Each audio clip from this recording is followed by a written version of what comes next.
Hai semuanya, terima kasih sudah klik video ini. Gimana jadinya kalau kota yang dulunya dikenal sebagai kota yang makmur dan padat penduduk sekarang sudah menjadi kota mati?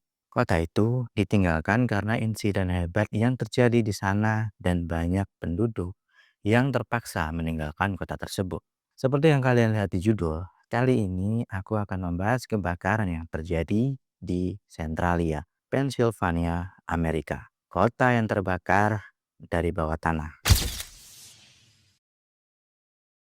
Berdasarkan data sensus Amerika Serikat dan catatan sejarah pertambangan, Centralia mencapai puncak kejayaan ekonomi dan populasinya pada akhir abad ke-19, tepatnya pada tahun 1890.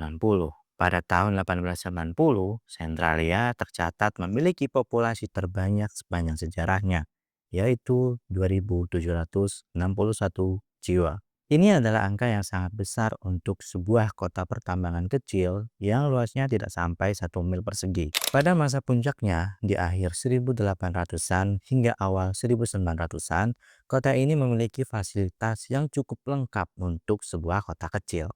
Kemajuan ekonomi Centralia bersifat monokultur, artinya hampir seluruh perputaran uang yang ada di sana berasal dari batu bara. Ribuan pria di sana memiliki gaji yang sangat stabil dan cukup tinggi pada masa itu karena mereka bekerja di pertambangan. Toko-toko, bar, hotel, dan bank di Centralia tumbuh subur karena melayani kebutuhan para penambang. Lalu kereta api masuk ke kota ini bukan untuk penumpang umum, melainkan khusus untuk menjemput batu bara. Pekerja dari Irlandia, Italia, Polandia, hingga Jerman datang berbondong-bondong ke kota Centralia. Hal ini membawa kemajuan budaya, pembangunan banyak gereja dengan gaya arsitektur yang berbeda pula. Dan sekolah-sekolah di sana dipenuhi oleh banyak murid. Meskipun Centralia adalah kota yang makmur, bukan berarti kota itu tidak mengalami masalah. Centralia memiliki satu masalah umum, yaitu sampah. Karena banyak lubang tambang terbuka di pinggiran kota, warga sering membuang sampah di sana secara ilegal. Hal ini memicu masalah kesehatan dan populasi tikus yang meledak. Munculnya tikus dan bau tak sedap dari tumpukan sampah membuat Centralia memiliki masalah yang cukup serius. Sampah yang menumpuk telah menjadi sarang ribuan tikus. Warga sudah sering mengeluh karena tikus-tikus tersebut mulai masuk ke rumah-rumah warga. Karena kota Centralia saat itu akan menjadi tuan rumah perayaan Memorial Day, pemerintah kota ingin memberikan kesan bahwa Centralia adalah kota yang rapi dan juga terawat. Karena tumpukan sampah di TPA yang sudah terlalu tinggi dan bau, mereka menganggap membakar sampah adalah cara tercepat untuk membuat TPA terlihat bersih dan luas kembali dalam waktu yang singkat sebelum tamu berdatangan. Dewan Kota Centralia adalah lembaga pemerintahan lokal yang memegang otoritas penuh. Mereka memutuskan untuk membersihkan TPA karena lokasinya yang dekat dengan pemakaman dianggap memalukan bagi pengunjung yang akan datang merayakan Memorial Day. Pemerintah kota Centralia secara resmi menunjuk 5 anggota pemadam kebakaran sukarela dari perusahaan pemadaman kebakaran lokal, yaitu Centralia Volunteer Fire Company, untuk melaksanakan pembakaran sampah tersebut. Saat sampah dibakar, bara api yang sangat panas jatuh ke lubang di dasar TPA tersebut. Lubang ini terhubung langsung ke labirin terowongan tambang batu bara antrasit. Batu bara kualitas tertinggi yang sangat padat dan sulit padam jika sudah menyala. Awalnya tidak ada yang menyadari karena bagi warga Centralia, tanggal 27 Mei 1962 hanyalah hari Minggu biasa yang sibuk. Mereka melihat asap dari TPA dan menganggapnya sebagai rutinitas pembersihan sampah yang normal. Setelah dirasa sampah sudah mulai bersih dan sudah tidak menimbulkan bau, petugas pemadaman pun menyiram TPA itu. Api di permukaan memang terlihat padam. Namun, api tersebut sebenarnya pindah ke dalam tanah, bukan mati. Api tersebut merayap melalui celah batu bara yang tersembunyi di bawah tumpukan sampah. Karena tidak ada api yang berkobar besar di permukaan, orang-orang mengira masalah sudah selesai.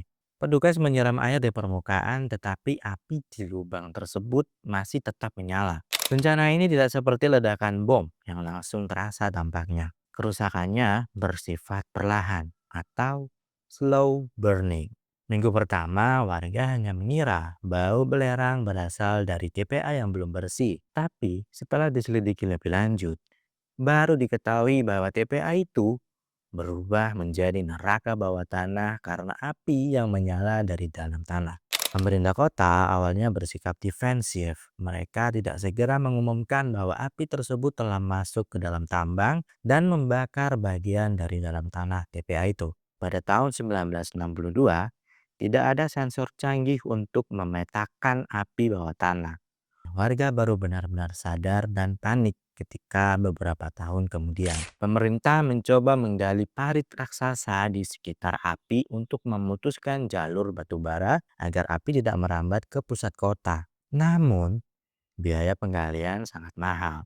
Dan setiap kali dana habis, ya terpaksa proyek harus dihentikan. Saat proyek berhenti, api merambat melewati batas parit yang sedang digali. Proses evakuasi warga Sentralia tidak terjadi dalam satu waktu peristiwa yang singkat, melainkan dilakukan secara bertahap selama lebih dari satu dekade. Namun, titik balik utamanya terjadi pada tahun 1983. Pada tahun awal-awal setelah kebakaran 1962, hanya beberapa keluarga yang rumahnya berada tepat di atas api dekat TPA yang dipindahkan secara perlahan. Namun, mayoritas penduduk masih tetap tinggal karena pemerintah meyakinkan bahwa situasi itu bisa terkendali. Baru setelah 19 tahun berlalu, sejak 1962 hingga 1981, seluruh kota benar-benar sadar bahwa mereka hidup di atas kompor raksasa yang selama 2 dekade tanpa mereka sadari sepenuhnya. Dan sampailah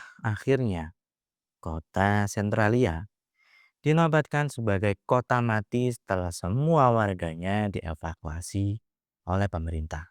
Memasuki tahun 2026, Centralia berubah sepenuhnya dari wilayah kota menjadi wilayah hutan yang berasap dan sunyi.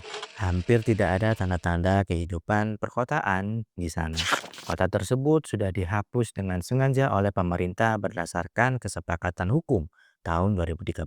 Sisa penduduk yang sangat sedikit diperkirakan kurang lebih 5 orang yang masih tinggal di sana.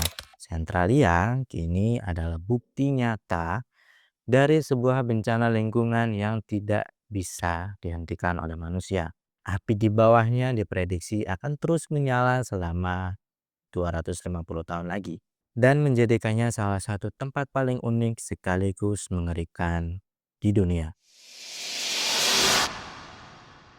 Menurutku ini cerita yang mengerikan seperti yang terjadi sama lumpur lapindo yang ada di Sidoarjo. Sama-sama disebabkan oleh kesalahan keputusan yang mengakibatkan bencana sampai sekarang. Oke, itu aja ceritanya teman-teman. Terima kasih sudah menonton. Sampai jumpa di video berikutnya. Saya Lendra, bye.